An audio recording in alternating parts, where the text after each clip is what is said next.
Hello, everyone. Welcome back to my SEACell video tutorials. In my previous video, we created the Metacells. So today we can visualize the Metacells, access the Metacell data, and quantify the results.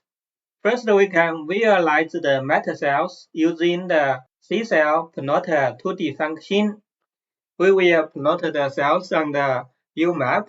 Let's run this function first. You can see we generated the plot to show the metacells on the UMap. Because here we set the color metacells as false, so you can see all the metacells are in red color and the cell types are in gray color. In this way, it is easy to see all the metacells. You can see they are distributed throughout the whole UMap. If you want to see the metacells and the cell types in color, you can set the color metacells as true. Let's run. You can see now the UMap. The cells are colored by their cell types. And also, each metacell that represents the cell stage for different cell types was colored as the same color as the cell types. We can also view the distribution of the number of cells assigned to each metacell. We can use the plot SEACell size function. Let's plot it first. You can see we generated the figure. When we create the metacells, we set the number for each metacells as 75. But now you can see it is not each metacells has 75 single cells. You can see majority of metacells have a cell number around this region.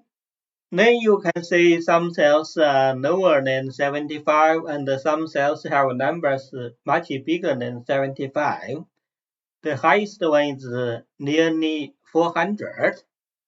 So this is because the cell number difference for each cell type in the single cell RNA sequencing data. For example, if your data only have 30 or 40 cells for one cell type, then SEACell analysis will not going to put 75 cells in one metacell.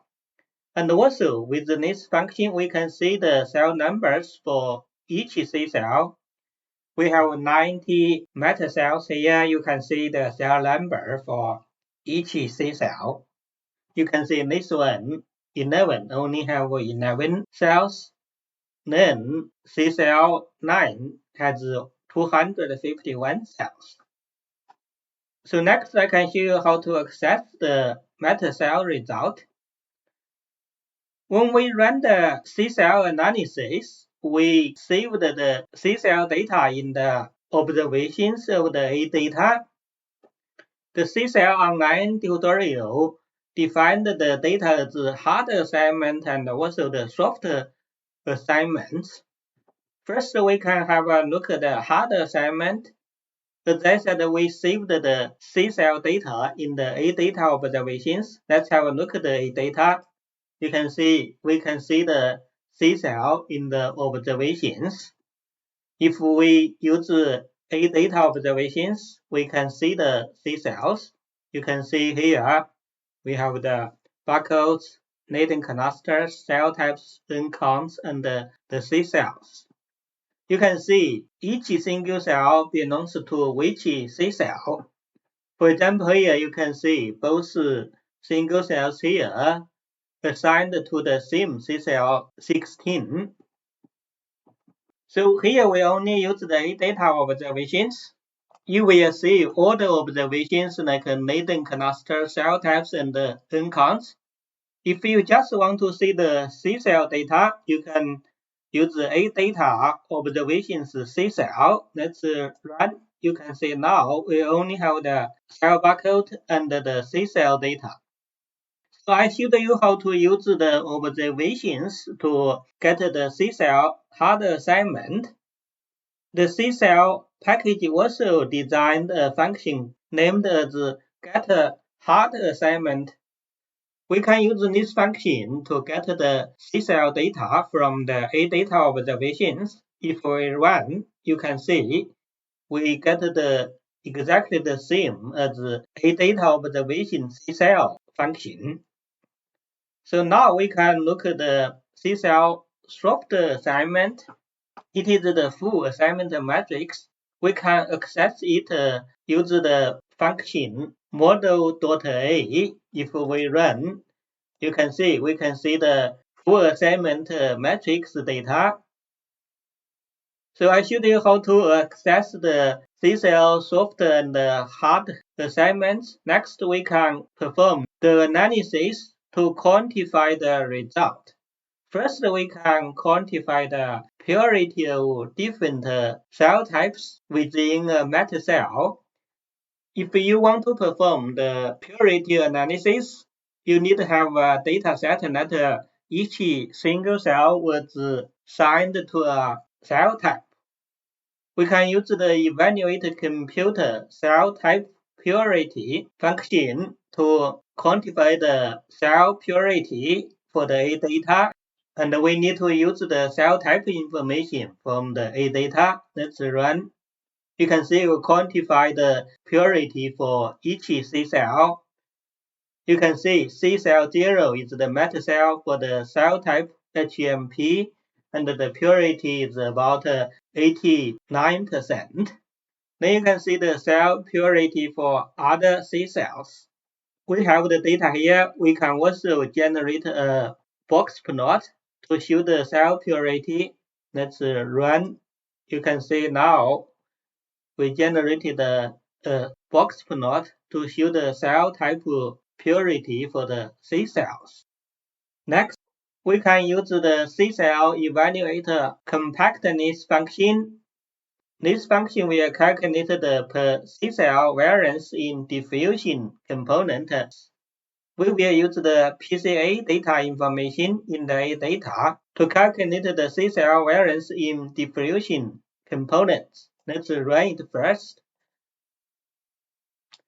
You can see we calculated the compactness for each SEACell. So in general, the lower value of the compactness suggests a more compact or lower variance metacells. Again, we can generate a box plot to show the compactness. Let's run. You can see the average compactness is below 0.025. And also we can compute the diffusion distance between a SEACell and its neighbor SEACells. We can use the SEACell evaluate separation function. Again, we are using the PCA information from the A data. Let's run. You can see the separation for each SEACell in the separation column.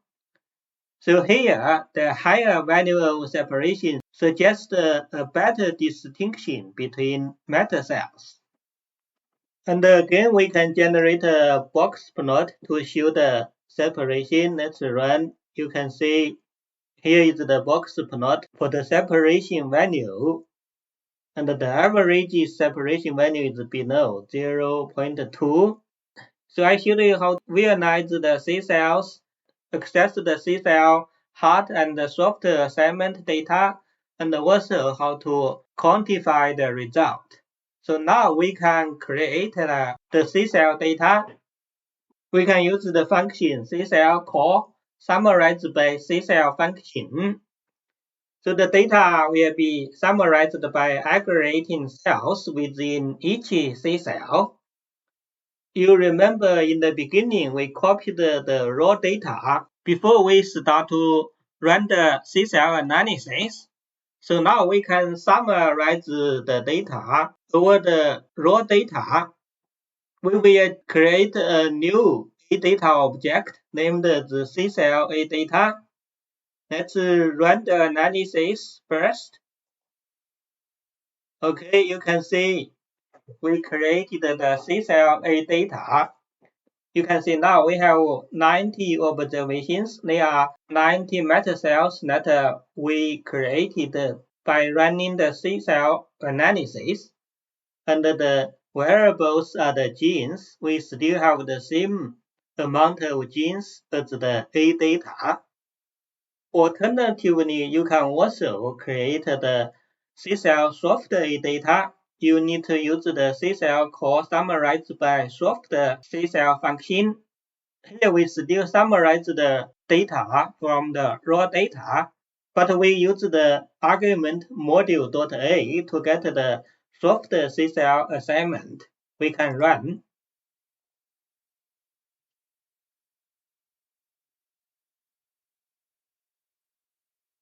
Okay, we created the SEACell soft A data. We can have a look at the observations for the soft A data. Let's run.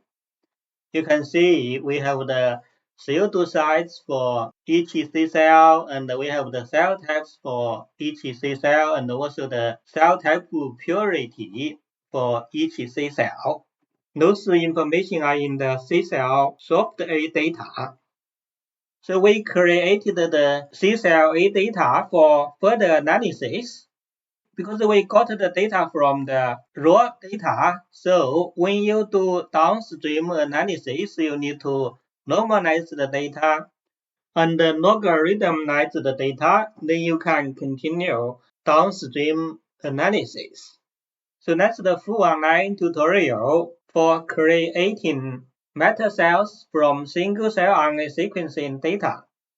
I hope my video tutorial will help you to understand the analysis. I'm going to stop the demonstration for today's video tutorial. I hope to see you in my next video tutorial.